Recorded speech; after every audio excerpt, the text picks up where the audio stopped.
naman ay 1,000 ang cut nito. Yan. So pag cash po, 2,700 per square. Pag 50% down payment, 3,000 per square. Pag 30% down payment, 3,200 per square. Ayan. 190 meters away lang po ito sa Provincial Road going Tagaytay, Alfonso. Malapit lang po ito sa Barangay Hall. Yan. So nag-start na po tayo ng road tracing nitong property. So marami siyang tanim na buko tsaka flat yung location niya. Naman ay 1,000 ang cut nito. Yan.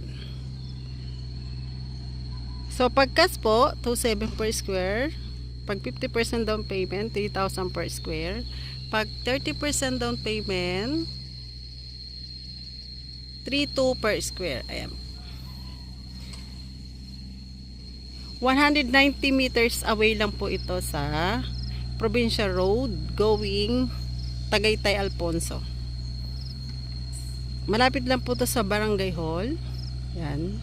So nag-start na po tayo ng road tracing nitong property. So marami siyang tanim na buko tsaka flat yung location niya.